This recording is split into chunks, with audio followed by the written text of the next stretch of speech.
Hey ladies and gentlemen, Steven here from the YouTube channel Redolessence. I hope you guys are well. Thank you so much for tuning into my videos. It really means a lot to me. And in today's episode, we're going to be taking a closer look at one of the newest releases from the company Zara, and this one is called Zara Black. So stay tuned.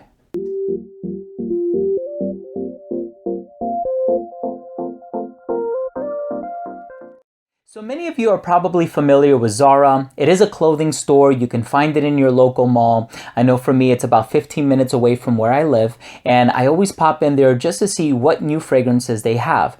The company itself has well over 100, maybe even a couple hundred fragrances, and that's because they cycle out of them very quickly. And so whatever fragrance they do currently have on the shelf, it probably won't be there for more than a couple of months, because then they'll move on to something new, something different. But at the end of the day, their fragrances are not really new. They're not really different. They're not really unique or original. And that's because most of them, if not all of them, are clones. So they have an Aventus clone, they have a Paco Rabanne Invictus clone, they have a Santal 33 clone, multiples. They have a Terre d'Hermès clone, they have another 13 by Le Labo clone. They have a lot of clones, right? Clones for days. And so this one is also a clone. It's a clone of a more popular fragrance. And of course, I was gonna kind of do this thing where I reveal it later on in the video, but I wanted to put it in the thumbnail so you guys already know what it is. This is a clone of these two fragrances from the company Jean Paul Gaultier. They are Le Male flankers. They're composed by Natalie Gracia Chetto, and this is Superman Eau Fraiche and Popeye Eau Fraiche. So this fragrance is a clone of these two fragrances, which I actually happen to love. I really enjoy these fragrances, and anybody who's been a viewer of my channel for any length of time has heard me go over this tirade before. These are fragrances that I wear on vacation. I've worn them on a number of cruises. They're very sentimental for me. And I remember trying this one in the store, and immediately it brought up those memories that I just hold so near and dear to me. And so I'll let you know how well they did for a clone of Jean Paul Gaultier Le Male Eau Fraiche. But let's go ahead and start things off with the presentation. In terms of the presentation for this fragrance, there's nothing about it that kind of conveys a black olfactory profile. There's nothing dark about the scent. As a matter of fact, it's light and minty. We'll talk about that in a little bit. The box is pretty simple. As far as the bottle is concerned, the cap does click into place very securely, I might add. You can pick this one up from the cap, no problem. And the distribution on the atomizer is very wide, nice wide mist. Let's go ahead and continue with the smell. So as soon as this fragrance opens up, you are going to get this bright citrusy freshness on account of the note of grapefruit. And then you get this minty quality, which is probably on account of the note of mint. And then you have this tonka bean creamy sort of vanillic sweetness in the base. This is without a doubt a clone of Jean Paul Gaultier's Le Male Popeye Eau Fraiche, or subsequently Superman Eau Fraiche. And the thing with this one is that you can actually buy it on Zara's website. I know for the longest time you could not buy Zara fragrances online, but now it is available online for $25.99. I actually checked prior to filming this video. With this fragrance, I love it. I absolutely do love it. It does not earn any points whatsoever in terms of uniqueness or originality, because at the end of the day, it's not a unique scent. It's not an original scent. A lot of the people who shop at Zara, at least I think so, probably don't put two and two together and think, wow, this is a clone of so-and-so, or this is a reverse engineered version of so-and-so designer fragrance. I think a lot of them is just kind of like an afterthought. You know, they probably bought a new tie for themselves, a new vest for themselves, a new t-shirt for themselves.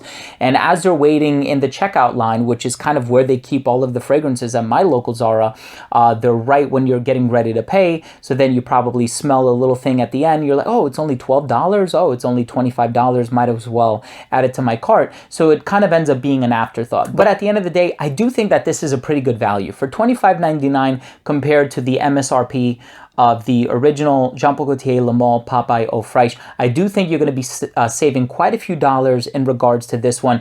However, be wary of the fact that the performance on this one has been kicked down a few notches.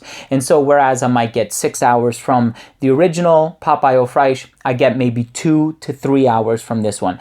I know it's marketed as an eau de toilette, and obviously with a price like $25.99, this is one that you can afford to respray, right? You can spray this a few times throughout the day. You're not really going to break the bank in regards to, you know, losing any money on this one. But I do think that if you are a fan of the summer flankers from the Le Male line, and you don't want to pay a whole lot, but you want something that's 90-95% similar, you really can't go wrong with this one. I do think Zara has a lot of really cool releases. More recently, they released Ambrox, which I also own. I purchased it from my Zara store, and that is a clone of Another 13 by Le Labo, which was a Colette City exclusive for the longest time, and it might still be. I'm not entirely sure. I got to look that up. And so that's a really hard to find fragrance from the company Le Labo. And so for them to sort of do what they did and to recreate their version of it and make it accessible to a whole lot more people at such a cheap price, I think is awesome. So I actually am a fan of what Zara does. Of course, if you do like their Santal 33 clone or their Invictus clone or their Black Orchid clone or their Terre d'Hermès clone, you kind of owe it to yourself to try the real thing and see, do I like Santal 33? Do I like Terre d'Hermès? And if you do, chances are you should probably go with the original, because there are some ingredients that are inevitably going to be found in a lot of these original releases that you're not going to get in the reverse engineered version, right? There's a lot of captive ingredients, there's a lot of specialized formulas, and so always go for the original. But all in all, I do think that this is a solid release. Will I be wearing this one this summer? Sure. As long as it's a fragrance that I'm willing to take with me on account of the longevity issues that I touched upon earlier. But all in all, solid scent. I love the smell. One of my favorite smells. Let's go ahead and finish things up with my overall assessment. So first up, in terms of the uniqueness and the overall smell, I just told you guys before, it's not a very unique fragrance. It is a clone of Jean Paul Gaultier's Le Male, Popeye, or Superman Eau Fraiche. In terms of the overall smell, incredibly pleasant. You're not going to offend anyone. This is one that can be worn in the summertime, very carefree, light spirit, just something fun, whimsical, but something that's also going to get you compliments and something that smells really, really good, to be honest with you. If you're a fan of mint, you're a fan of tonka bean, fragrances that kind of take it in a sweet direction, but not overly sweet, not overly ambery, not overly vanillic or juvenile in any sort of way, like a cotton candy floss thing. That's not what you're going to get with this fragrance, but I do think the overall smell is one that's very pleasant. In terms of the longevity, like I said before, 2 to 3 hours, subpar, kind of a disappointment, but again, for the price that you're paying for this one, it's one that you can sort of just spray a ton throughout the day, reapply. And I know from time to time, Zara does do deals, and so there are times when you can buy one, get one, or you can just pay 50% off of the original price tag if they do have some sort of liquidation going on. So definitely keep an eye out. Try to have a sales rep, somebody that you can get in contact with who can let you know when these deals are active, and then you might be able to pick some up at a very good price. In terms of the projection for this one, very diffusive for like the first 20 to 30 minutes, and then it became somewhat of a skin scent after like the hour and a half mark, and then you do have to get within an elbow's length in order to be able to smell this one, and after that 3-hour mark, let's say 4 hours on a good day, it's totally gone. Presentation for this one, or the versatility rather, is really good. And I think the versatility is good on account of the fact that it just smells pleasant. Nobody's going to be offended by it. But this is not one that I would wear when it's dead cold outside. So if you want to wait until the spring and summer days when it's a little bit warmer outside, or if you live in a warm climate, spray away.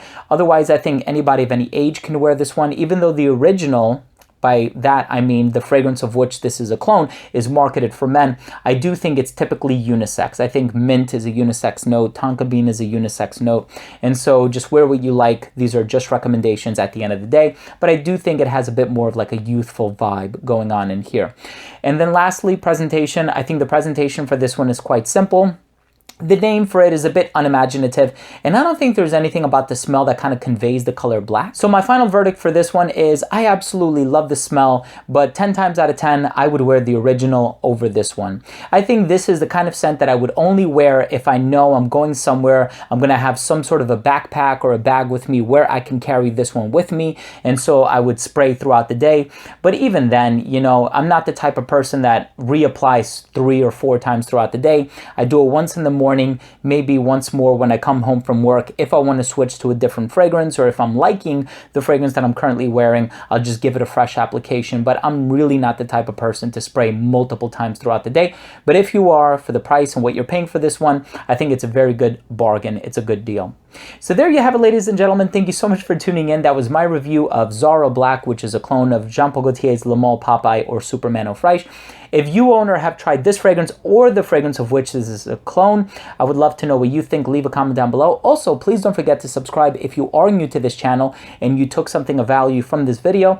This way, whenever I do release new fragrance-related videos, they will get delivered straight to your feed. You never need to worry about missing any of my future reviews, top 10s, giveaways, special guests, unboxings, interviews, and all things fragrance-related. Thanks again for watching. I love you guys. We'll see you in the next episode. Bye.